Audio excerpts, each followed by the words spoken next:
What's going on, everybody, and welcome back to my channel, Movie Files. Elliot back again with a brand new Netflix series review, and today we're breaking down the new South Korean supernatural series by the name of Hellbound, a series in which by the time this video is out will be available to stream in its entirety on Netflix today. Your boy got a chance to check it out early, and I'm really excited to let you all know what I thought about it and let you know if it's worth checking out all in this breakdown review. Before we dive into it all, make sure you're checking me out on all my other social media accounts. If you all are new to the channel, well, welcome to the community. Consider subscribing and hitting that notification bell. That way you all can get the alert from when I drop new content. If you enjoyed this breakdown review, well, make sure to like and share the review. It helps out the channel a lot, but I also appreciate the support. And in the comments, we gotta talk about this series. Let me know if you were excited for it, number one, but more importantly, once you've seen all 6 episodes of this crazy ass show, let me know your thoughts, your pros, your cons, your thoughts on the story, the performances, the supernatural elements. Were you scared at any point in the series? Do you want to see more from it? Or were you disappointed by it all? Let's talk about it in the comments below. So going into this review, if this is your first time watching one of my Netflix series reviews, first and foremost, welcome to the channel. But the way I like to handle these reviews is the first half of this video is a spoiler-free review. So if you're thinking about watching the show, I'm gonna let you know if it's worth checking out, give you my pros, my cons, all that fun stuff. But then the second half of this video, we're talking spoilers about all 6 episodes, what really worked, what didn't work, the ending, and what it can mean for maybe a season 2. We're talking about it all, and I'm going to leave time codes in the description below so you can kind of know what subjects we'll be tackling in this breakdown. So with all that being said, let's talk about my spoiler-free thoughts here, going into expectations for this series. So if I'm not mistaken, I want to say they showed the first 3 episodes at a film festival earlier this year, which I can't remember the film festival, but I remember hearing some really good things about the show, so I was excited about it, saw the trailer, fell in love with the supernatural elements, and then when I found out that the director of all 6 episodes was the same director of one of my favorite zombie films of all time, and Train to Busan, sign me up, reached out to Netflix, got a chance to check it out, and here we are discussing it, starting off with my pros. I want to talk about the story here a little bit and what really worked for me in regards to the themes that the show tackles without giving too much away. If you all aren't familiar with the synopsis, it's basically otherworldly beings who appear out of nowhere, and they're considered to be angels, are issuing decrees to condemn people to hell. So as you all would imagine, these angels, which I'll show on the screen now, pretty scary, right? You would imagine that it is complete chaos in this world. This world is a real life realism. It's in 2022. It's not like this fantasy world where there's a bunch of creatures around. It's like a real world. So in this mayhem, you have these religious groups, one in particular by the name of the New Truth, which takes advantage of the situation and grows a big influence in saying, hey people, if you don't want to end up like those people that are being condemned, come follow this religion. And it's in this series that we meet these other people, a police officer, an attorney, that are very suspicious about this new religious group, and they take it upon themselves to investigate them. So it's within that synopsis, which first and foremost, it reminded me in regards to how this show tackles religion. It reminded me of a fantastic series that came out a couple months ago on Netflix by the name of The Midnight Mass. And it's not a carbon copy. The shows couldn't be more different, but they tackle religion in the way they tackle it, and particularly in this series, was fantastic. Because without giving too much away, as you would imagine, seeing these angels coming from the depths of hell, brutally killing people in public. Again, this isn't like secretly people are going missing. People are seeing this and they're recording this on their phones, and it is not just like, okay, you're going to hell, come with us. They're brutally killing these people and condemning them, their souls, to hell. So people have their phones out, and as you would imagine, is it real? Is it fake? Oh, that's just CGI. Oh, that's just special effects. But then when they see it in person, you can imagine where their faith lies. So I love how this show shows you how people who are religious, how they're blindly being led by a particular religious group in this show by the name of the New Truth, who is led by this cult leader who goes by the chairman. He is someone that presents himself in regards to the public as someone that's careful, and he wants to look out for people, and he wants you to come to his new religion, because if you don't want what happened to these people, you need to come this way. But you learn more about that character as the show goes on, which I love the character development in this show. And as I mentioned, this new group who's grown a big influence, they have these other groups that attach themselves to themselves, which goes by the name of Arrowhead. And when you all see the series and this main kind of social media influence who is like the main leader of the Arrowhead, you guys are going to see this is a crazy fanatic group that follows the New Truth. Meeting them, and then that we have this police officer who's given the task to investigate, okay, I don't care about these demons. I want this religious group who's grown a big following to be shut down. So explore what's really going on with them. And that's one of our main characters by the name of Jin. And we learn about his character and what is going on with his family. He has a tragedy that went on with his wife, and he has a daughter that has to take care of, and getting all that story background was fantastic. We also get introduced to this, my favorite character in the entire series by the name of Min, who is an attorney who she gets brought into the situation because, not giving too much away, this happens within the first episode.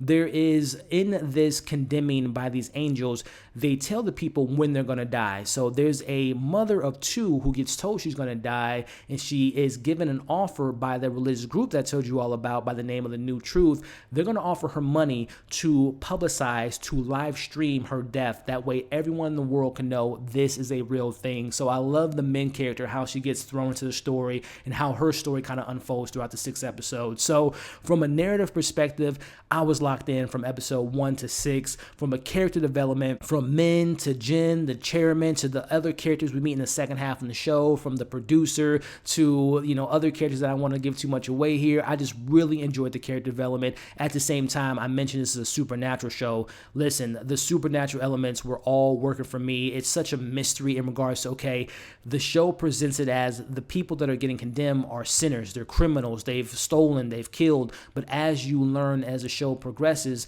there's more than just the sinners of the world that are being condemned. So I love the mystery that the show presents itself as well as the narrative that we get told here. So listen, I have to say personally, I thought the first half of the show, the first 3 episodes, was some of the best TV I've seen. The second half, very similar to the Train to Busan director, it ups the ante in the action department. There's a one take that takes place in the 5th episode, just a one shot of this action sequence, which is incredible. And it still develops the character, but like I said, it ups the ante in the action department. It's a series that I really recommend you all check out. But I do have some criticism before I give you all my overall thoughts. I will say, I mentioned there is 6 episodes, and it's almost like a part 1, part 2 scenario, right?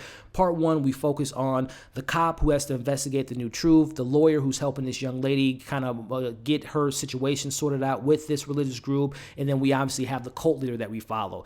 We go to the second half of the show, episodes 4 through 6, and we have this time jump. I won't say how long it is, but we get a pretty big time jump, and we still have elements. We're still in the same world. It's still the situation from the first 3 episodes, but we have new characters that are put in a similar situation, and there are a couple characters from the first 3 episodes that make their way into the second half. But for me personally, and this is my comparison to the Train to Busan, I love the first one. Wasn't a fan of Peninsula, which I've reviewed on this channel. Train to Busan, the thing that I love about that zombie film is, yes, the zombies are cool, the thrills, the action is there, but it's the characters and the drama and the heart that story told. Part 2, action was cool, zombies were cool, but I didn't have the same care for the characters like I did in the first one. I think that's my biggest issue with this series. When we get to episodes 4, 5, and 6, there are stakes. There is a very tragic situation at hand that involves a younger child being condemned by the devil, or not the devil, but being condemned to hell. So it adds just a level of emotion, like, oh, I don't want this to happen to this family. But I just wasn't as connected to the story as I was with episodes 1 through 3, and I just wasn't as connected to the characters. I don't feel like they were as developed as the police officer, as the attorney, as the cult leader, as we get into the second half of the show. So that's really one of my biggest issues is we get this, it's not a tonal shift, but we do get more action, more spectacle, I should say, in the second half. And I personally think it overshadowed the character development in the second half. But a little minor detail, another criticism that comes to mind, I mentioned these angels coming up from the ground. Some of the visual effects, I thought as the show went on, the brutal nature of how these angels kill people is absolutely, like, if you're a horror fan like myself, it's brutal. It's it's giving you all that stuff, but the visual effects wasn't all that great to me. We get this. There's even as I mentioned, this angel predicts when you're gonna die, and when people will see this angel, I just thought that some of the visual effects on the angel, on the creatures that were known to give these decrees, didn't look all that great to me compared to everything else in the show, which looked beautiful. So I mentioned the biggest issue, second half wasn't as strong as the first half, and then some of the visual effects wasn't that great. But those are really my only issues that I have with the series. So before I give you all my overall thoughts, if you haven't already, make sure to like, share, comment, and subscribe to the channel. Overall, ladies and gentlemen, Hellbound is a must-see series, and I want to talk about it with you all. I thought this series had some great character development, a really great narrative, some really great acting in the show. Yes, there's some issues in the second half, but even with those issues, there's still a great acting in the show, a really interesting, compelling story with a lot of of mystery added to it. So with that being said, I recommend you all give it a watch. It's 6 episodes. It's about 55 or 45 to 55 minutes per episode. I binged it really quickly, and I really enjoyed it, and I recommend you all give it a watch. And when you do, let me know your thoughts in the comments below. So with all that being said, let's get into the spoilers, ladies and gentlemen. Let's get into episode 1, which we immediately see the first opening sequence is that man being killed in public. And man, what a great way to open up the series. Because for me personally, I'm like, I hope this is rated R. I hope this gets really kind of serious, bloody, and it does. Like, and all those kills that we get throughout the series were some brutal stuff. But we see the man gets killed in public, and it's early on that we kind of get the sense that, okay, these are criminals that are getting killed. So you, like, morally speaking as an audience member, you're like, oh, it's not that bad. They're bad people. They're killing people. They're, they've harmed people. They've, killed kids. So you're like, oh, okay. So the moral, I love how the show plays on your moral compass once you are under the impression that these are criminals that are being killed. But we obviously learned that it's more than just criminals being killed as the series goes on. But we meet one of our main characters in the police officer or detective, Jin, and we kind of get a little bit of his backstory as he is given the task to look into the new truth. But we also learn that his wife was murdered many years ago, which I love that narrative that they added to the story. But we get all that stuff. He's given a task to look into the new truth. That's where we meet our cult leader, the chairman, who, again, that actor, he played that role so perfectly for me. But we learn that early on that he tried to kill himself when he was younger. We get a little bit of his backstory early on, and he learned about the angels, and he had that switch. He had that change of heart. And that's where he kind of created the new truth. And, for 10 years, he was trying to tell people, you need to believe, repent for your sins, until, all the public demonstrations start happening. That's where his influence got bigger and bigger. So moving on to kind of the biggest things that I took away from this first episode. First and foremost, I mentioned the arrowheads.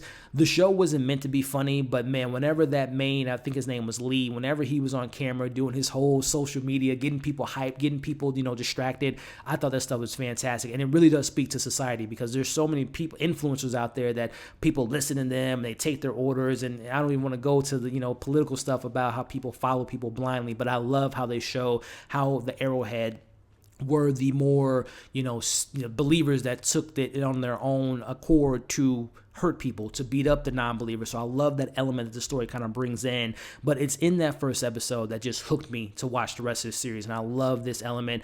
We meet Mrs. Parks, who seems to be a great mom, working late, comes home, the kids are up celebrating her birthday. She gets the decree from the angels that she's going to be dying in 3 days. And this is where we meet my favorite character of the series, the attorney Min. And she wants her to write up the contract because she's been given the offer of $3 million, and she wants to give that to her kids. So I love the moral dilemma. It's just like, what did she do? I thought we were just dealing with criminals. And I just love how the first episode just kind of ends on that cliffhanger to make you come back, which brings us into episode 2, which we see again the lawyer getting involved, and she wants our detective to get involved because obviously it's a death threat. Are we going to let this woman, are we going to let her broadcast her death in front of everyone? So they get the police involved. And this is where I mentioned how the first 3 episodes had so much heart. It's in Mrs. Park's moments of like, okay, she's going to take this money because she wants to protect her kids and she wants to be there for her kids, but obviously she's not going to be able to see them for much longer. And I thought all that stuff of her family and all that dynamic was just so emotionally earned. And then it made you question in this episode, what did she do? What was her sin? She slept with a different man? Is that a sin? Did she sleep with a married man? I guess it's a sin, but is that worthy of being condemned to hell? We'll talk about my theories on that character, Mrs. Parks, a little bit later. But as we kind of learn more about these characters' backstory, we know that the attorney has a mother who's dying soon. We learn that the main detective had a wife that was murdered. In the second episode, we learn that his daughter, she takes a lot of responsibility in the death of her mom because she was given the task to drop some clothes off to her dad. She got distracted by a dog. We know that the mom ended up getting taken, which we don't get all the details of the murder. We just know that there was some drug addict that murdered her, and he got 10 years, and then he got let out of jail early. So we see that she is now involved in a new truth because her and the chairman, he's given her an opportunity to confront the murderer and take justice into her own hand, which I love that plot that they added to this show. But kind of wrapping up this second episode, it's in the moments where we see Mrs. Park's identity being given to the public by the Arrowheads, and the tension in the second episode where they're going to the airport, the mom doesn't get to say goodbye to her kids. And I was like, first and foremost, I guess we don't officially know if the kids made it to Canada, because I believe that stewardess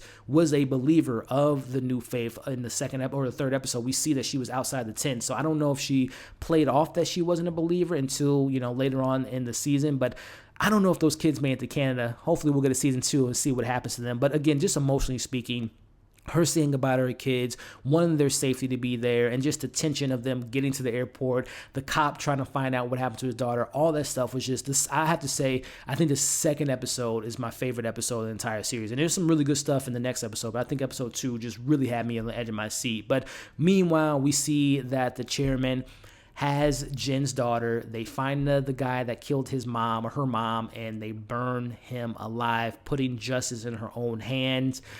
Wow, I didn't see that coming. I thought they were going to maybe do like the Arrowheads and beat him up and whatever the case may be, but they burned him alive, which kind of speaks to this chairman, but also speaks to his daughter, how much she was willing to do, how he manipulated that young girl. And again, speaking of religion and how sometimes manipulations involved in certain religions, just a great way to implement that into the story. But ending the episode, we see in the Arrowhead wants Park to confess what sin was it that got you in this position, which I'm going to ask you all now, once you've seen the series, was she like, I know we're dealing with religion, was she like a Virgin Mary situation? Because she doesn't really get into details of the father. If she had a kid, she said, I didn't have a father, which again, if going to the Bible, Mary didn't sleep with Joseph. She had the mysterious baby in the Messiah. So I wonder if that's something that ties into the finale of this show with her coming back. We'll get into that a little bit later, but let me know about Mrs. Parks. But episode 3, which kind of wraps up that narrative, that kind of first 3 episodes, which was his own kind of self-contained story,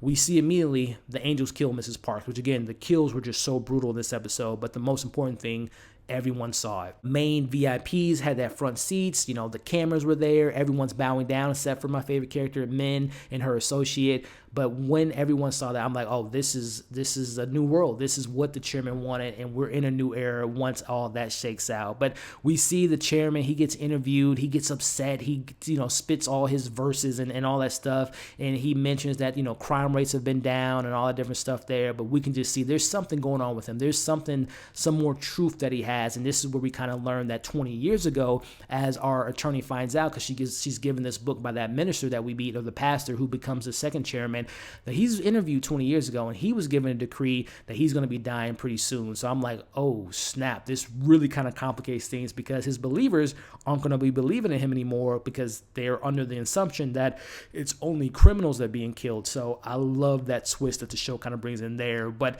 going back to the Arrowhead, which again, that actor and then that character, Mr. Lee, was just so crazy and over the top. He takes it upon himself to expose all of our main characters. He exposes Jin, he exposes Min for everyone to see, and this is where we see that her boss gets beat up, and again, she learns about the prophecy that the chairman has. But while all this is going on, and this was a sad moment too, when we see Min and her mom, who is dying of cancer, they get beat up, they get ambushed, she gets hit in the head with the pipe, Min gets beat up, she takes her to the hospital, she dies there, which was obviously, once people knew who she was, they didn't care for her like they should have. I think she was going to die anyway, because of, she got hit in the back of the head with a pipe. But it was just so sad, her saying goodbye to her mom. Again, the emotions in those first 3 episodes were just so well earned and just so put in and implemented to the story so beautifully for me personally. So getting more into the episode, we see that Jin pays a visit to the pastor who interviewed the chairman, and this is where we get all the little details, all his backstory of how he was given the decree and how he's going to be dying pretty soon. And then that particular pastor was given this offer by the first chairman to be his replacement, and that's where he was given the task to take her out. This is where he says, I couldn't hurt her fly, but that's where the arrowheads come in, and we think, and I thought, she's dead.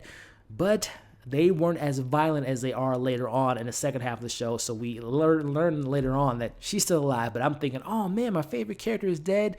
But she gets her revenge a little bit later. But kind of wrapping up this third episode, the chairman is now going to be this new lead chairman, and we have the detective going to meet the old chairman. He gives him his whole exposition of why he did what he did, and he gives him a choice. Hey, you can record what you're about to see now, let the world know, and it'll be complete chaos, and oh yeah, you're a police officer, so you're going to have to arrest your daughter, or just let this go by, live in this new world, and keep my secret forever. He ultimately does that, ending the episode with a brand new world and him keeping that secret for no one to find except for him and the commissioner. So again, those first 3 episodes to me was the best half and the best portions of the show. The emotions, the supernatural elements, the themes, the acting was fantastic.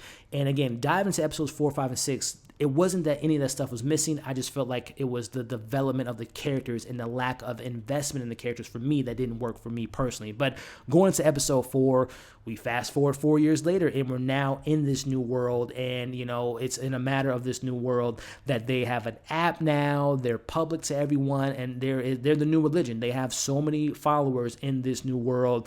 And this is where we meet the new producer Bay, who is, marketing. He's working with this religious group, and he isn't the biggest fan of them whatsoever, but we learn that he has a newborn on the way, and that's kind of the connective tissue, the emotional beat in the episodes. The back half of the episodes is we learn about him having this child. He has a wife, and we learn that there is a new organization by SOD whose their main goal is to, when people get their decree that they're going to be taken out, they give them an opportunity to discreetly not find out about it, because when people find out about your decree, they put it all out to the public, and your family's going to be affected. You're going to be looked at as a sinner. So they have this new group led by my favorite character, who we'll talk about here in a second, being implemented in the show, and it's no other than Min. We find out that she is the main leader of this SOD, leading this new group to secretly but eventually take out the new truth. So going to episode 5, and I gotta say, episode 4 to me, which was almost like a season, like a premiere episode. It was, introducing these new characters,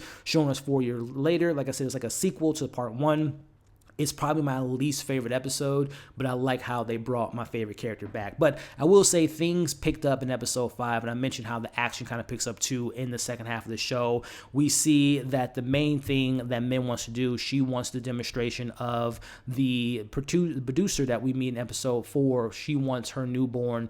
He wants a newborn to be shown to everyone in the public, so they can show, hey, this decree that you're thinking about sinners, it's all fake, because how can a newborn baby be a sinner just being born? So I love that kind of moral discussion that this show brings up, because there's so many questions about, okay, newborns being born into the world, about terrible things happen in the world. How can the Lord take away this newborn kid? How can this kid die this way? So it kind of brings in that conversation about, again, testing people's faith. So I love how the show kind of brings that real world element into the series. But unlike the previous episode, which again I wasn't the biggest fan of, again, learning more about this new group and how they're helping people out and really kind of building out the scenario and really kind of getting to the meat of this particular second half of the show, it really kind of brought up my interest and wanted to see this family trying to figure things out. Are they going to broadcast the death of their child? Are they going to keep this to themselves? It was just such a moral dilemma that I love that this kind of episode brought into the mix. But we meet the new chairman. I believe his name was Chairman Kim, and he learns of the SOD, and obviously he wants them to be taken out. He obviously learns that Min is alive, and obviously he was the one that was given the task to take her out, but she is still here, newborn to be brought into the mix, and they're obviously looking for the newborn child. So in that kind of finishing up this 5th episode, Min, listen, she gets her revenge, because we see that Commissioner finds out, he sends his deacon, the new kind of secondary villain of the show, who I thought the actor was fine, but he didn't really work for me all that entirely. But they're out for the hunt. They take out 2 of her best men. They go to her headquarters, and like I mentioned, she gets her revenge because she got beat up by the arrowheads in the episode 3, Left for Dead. She's learned some self-defense, ladies and gentlemen. She takes them out, and we get that awesome kind of Daredevil one-take fight sequence where her fighting the people in the warehouse, jumps out of the window, beats up both of the deacons. I thought the action was handled well. Again, I love that they upped the ante in action, but again, I feel like it kind of overshadowed some of the character development in that second half of the show. But nonetheless, we're given the proposition to kind of end and go into the last episode, where we see that the producer Bay's wife, goes to the new truth building to have them find out what did my baby do to deserve this condemnation. So great way to kind of lead into the finale, which again, we see that the new faith or the new truth learns of this situation. They lock up, the wife. They try to separate the mother from his child. And again, I love that kind of parallels with the first half. We have a mother trying to protect her kids by, she's going to be the one that dies. The second half of the series, we're seeing a mother having to see her child die. So I love how they kind of parallel all of that. But we see Min again. She brings in her people. She's able to infiltrate the building, kicking more ass in the episode. They eventually make their way out of the building, and we see that Min has this secret person that she's going to bring in for protection, and it's no other than the Arrowhead internet sensation who they go to. Which that character, I'm like, I don't think we should be trusting him. Which we don't end up trusting him, because we end up wrapping up the finale where he betrays them. He calls in Commissioner Kim, and Commissioner Kim and his committee kind of gas him up and say, hey, you're the Messiah, because we learned that the gentleman Lee, he was given a decree and he was going to die 5 minutes after the baby died. So he's like, oh, I'm the Messiah. I'm going to fix this mistake. It was all an issue at hand. And we kind of wrap up the episode with, again, another action sequence where we're seeing men trying to protect the family from this psycho Lee. They eventually kind of get him out of the way, but then the time has come for the demonstration. The angels come, and it's such a really good moment here when we see the mom and the dad covering up their baby. We see them get the condemnation, but the baby's saved. So we wrap up the episode in which we see Min is now going to be the caretaker of the child. We see that the truth of the new true is being exposed as fakers and phonies, and people are now trying to, breaking out of that spell per se that they were under with this religious group. Arrowhead's still out there, but, obviously Arrowhead's kind of kept underground. But we end the episode and kind of breaking down the ending with going to the New Truth Museum. We see the resurrection of no other. I thought it was going to be the first commissioner, but it's the resurrection of Mrs. Parks. What does that mean? How does she able to come back? Again, I talked about the whole Virgin Mary thing. Is there some connective tissues with her being like the biblical sense Mary, that child that survived? I don't know how that child survived the beams and the kind of radiation of them going to hell. Is it the Messiah itself, which makes me think that there's going to be a season 2, which is going to explore more of how she came back, why that child survived. We didn't get any of Detective Jin in the second episode and his daughter, so are they still out there? Did the kids of Mrs. Park, did they make it to Canada? So I think those are some storylines that we can dive deeper into and really kind of dive deep into why all of a sudden these angels are coming from the depths of hell to bring and condemn people of their sins and condemn them for even not being sinners. So I'm really intrigued to see those kind of things being tackled in the season 2, if we get a season 2, which I hope we do, because I really enjoyed this show. But again, that's kind of my breakdown of the stuff that worked, that didn't work, and talking about the ending. Let me know your thoughts on this portion of the spoiler half of the review. What worked for you? What didn't work for you? What twists and turns did you all enjoy? And if there is a season 2, what would you like to see it be all involved with? So let's talk about all that in the comments below. If you stuck around to this point of the review, I appreciate every single one of you all. Before you leave, make sure to like the video, share the video, leave your thoughts in the comments, subscribe to the channel if you haven't already, and hit the bell. That way you don't miss any of my future reviews. Hope you enjoyed this review. Hope you're staying safe. As you can see on the screen now, subscribe to my channel, check out my other content. We'll catch you in the next video.